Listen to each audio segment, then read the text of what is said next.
Además de directora de talleres, conferencias, sanadora a nivel internacional, como hemos dicho, terapeuta de métodos energéticos y holísticos, pues tiene estudios interculturales, si no me equivoco, licenciada en estudios interculturales por la Universidad de Nueva York. También ha estado colaborando con la Universidad de Arizona en asuntos médicos, podemos decir, correcto. En investigaciones y, por supuesto, también pues ha estado investigando algo que a mí me ha llamado mucho la atención: técnicas o métodos de sanación de culturas indígenas, que eso es muy interesante. Y no sé si algo puede tener que ver eso que aprendió en esas culturas apache, maya, sioux, maorí, con esto de los patrones y cómo nos afectan después de varias generaciones. No sé si puede ir por ahí. Bueno, todo está enlazado. Todo está enlazado. Yeah. Lo primero, para empezar, para la gente que nos está viendo, ¿qué es eso de métodos energéticos y holísticos? ¿Qué es eso de una terapeuta que utiliza esa metodología? Ok.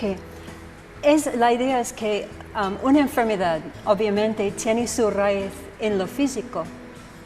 Sin embargo, parte de la causa de la enfermedad puede fácilmente existir en el campo energético o en nuestros pensamientos o incluso en nuestra energía. El cuerpo tiene canales y meridianos de energía que debe fluirse libremente, y cuando hay un bloqueo en cualquier meridiana, hay energía estancada.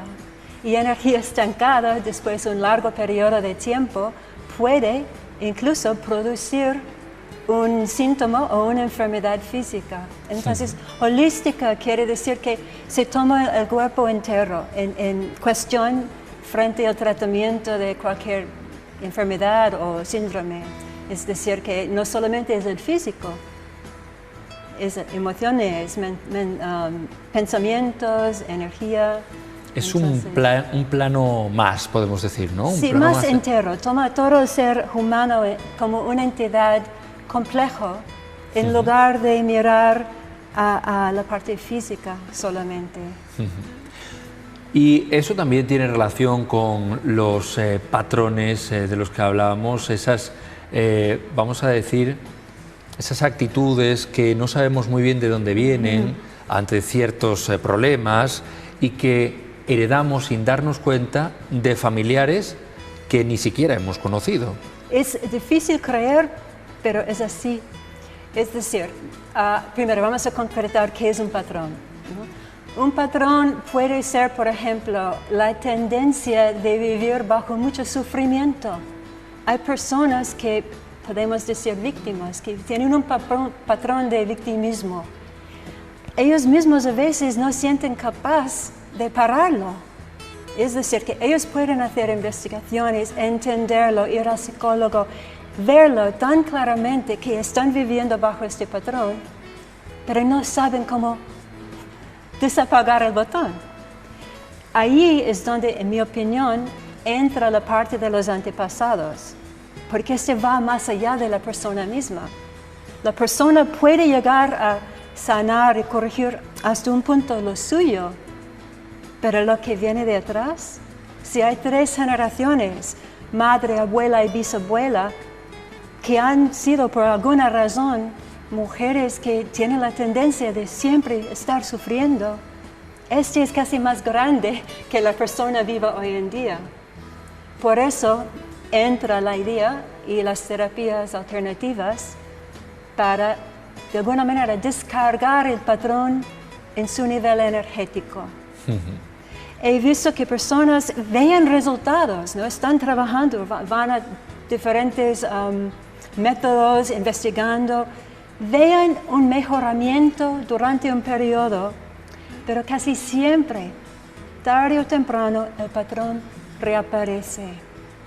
Y para mí, de nuevo, ahí la causa de la reaparencia es que hace falta llegar un poco más fondo para liberarlo desde el nivel de su bisabuela, su abuela. Allí en la genética estoy Eso es lo curioso, ¿no? Porque, sí, por ejemplo, que algún problema, alguna, vamos a decir, alguna situación importante de la vida de un antepasado llegue a influir en el presente es algo muy complicado de entender. ¿Cómo se puede transmitir esos miedos o esas maneras de pensar de una generación a otra? Porque no estamos hablando de padres a hijos, sino de tatarabuelos a bisabuelos, abuelos, a padres y después a hijos. Bueno, hay un libro que leí que explica cómo funcionan las neuronas, por ejemplo.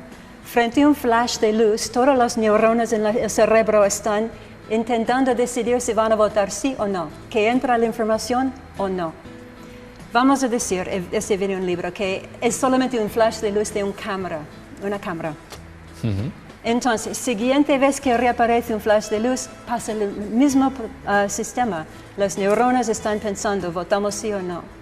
He escrito al autor de este libro, que es un neurólogo, y he preguntado, a ver, si el tatarabuelo de esta persona estaba trabajando en campesino en el campo, viene un relámpago, lo llega a chocar con el relámpago y le deja, no sé, con un trastorno o algo, ¿cómo se llama? Cuando no se camina bien. Se queda paralítico, tiene algún problema. Algún problema muy grave. Y mi pregunta era, ¿este evento del bisabuelo puede llegar a afectar a la persona hoy en día frente a un flash de luz? Es decir, la información de la experiencia del bisabuelo afectará las neuronas hoy en día en esta persona. Él me dijo, basado en las investigaciones científicas, sí. Pero la transmisión debe ser porque el bisabuelo contaba su experiencia y eso era lo que influía en el resto de generaciones, o está dentro de la genética. Está dentro del RNA, está dentro de la genética, los genes, la memoria del espanto, o especialmente del trauma, se puede pasar en la genética. Han hecho estudios en Australia con bisnietos de hombres veteranos de la guerra de Vietnam, de personas de pueblos que han sufrido desastres realmente graves a nivel del pueblo, y también de bisnietos de gente que han estado en campos de concentración en la Guerra Mundial II. Han visto el RNA en la genética, se muestra la misma tendencia de post-estrés síndrome. El síndrome de post-estrés, que han probado científicamente que este también puede ir pasado por generación en generación. Lo siento que no tengo todos los términos en español científicamente. No se preocupe, Pamela. Yo creo que se está entendiendo perfectamente, pero es muy llamativo, ¿no? Porque si nos ponemos a estudiar la historia del mundo, la historia universal, podríamos decir que todos, o casi todos, el 99% de los habitantes de esta tierra, algún trauma tendremos por culpa de nuestros antepasados. Afortunadamente, si tienes hermanos, se reparte entre ellos. Entonces, cada uno no está bombardeado con la gran herencia. Pero es así. Yo diría incluso que en nuestra generación tenemos una tarea muy, muy importante: sanar eso. Es decir, las épocas, en España, en Alemania, en muchos países, los últimos 100 años han sido repletos de traumas y sufrimientos. Y nuestra generación tiene una ventaja. Tenemos tiempo libre, tenemos métodos y tenemos el interés de investigar y mirar y explorar estos temas. No todos nuestros padres tenían tiempo libre ni interés porque estas épocas no estaban enfocados en estos temas. Y nuestros abuelos estaban enfocados básicamente en la supervivencia. Esto Entonces, casi es hacernos responsables un poco del futuro. Totalmente, porque si no atendemos este tema, conscientemente o inconscientemente, nos vamos a pasar nuestros traumas a nuestros hijos. Entonces, la rueda tiene que parar en un momento. Eso es lo que está sobre la mesa. ¿Y es complicado romper con todo esto? Ok, claro, hay muchas maneras y diferentes perspectivas de cómo investigar y cómo trabajar eso. Yo en las terapias durante los últimos 15, 20 años tenía la pregunta, ¿es posible descargar un patrón genético heredado energéticamente? Primera pregunta. Y segunda pregunta es que si es posible, la persona verá o notará un resultado importante y permanente. Y durante los últimos 15 años, 20 años, he visto claramente que sí. Entonces, las personas, los terapeutas, aconsejo que toman en cuenta que en una terapia se trata muchas veces de poner energía dentro del cuerpo humano. En mi opinión es tan importante y a lo mejor más importante descargar. Descargar esa energía. Todos vamos mirando y corriendo para adquirir, mejorar, avanzar. Pero yo lo veo muy difícil con el peso del pasado que vamos a llegar muy lejos. Es decir, casi no hay sitio para lo nuevo, No, para lo que queremos aprender. Exactamente, Guillermo. Estamos muy llenos. Queremos aprender cosas nuevas, pero estamos tan llenos de nuestras historias no descargados y de los antepasados. Es interesante. Con el tema de la mujer, por ejemplo, yo supongo que incluso puede ser esto más complejo, porque no solo las experiencias de nuestros antepasados pueden influir en el futuro, en las generaciones siguientes, sino el peso de la historia de toda la sociedad, en el caso de la mujer. Algo que, si no me equivoco, también aparece en este libro, en el libro La mujer que se sueña a sí misma.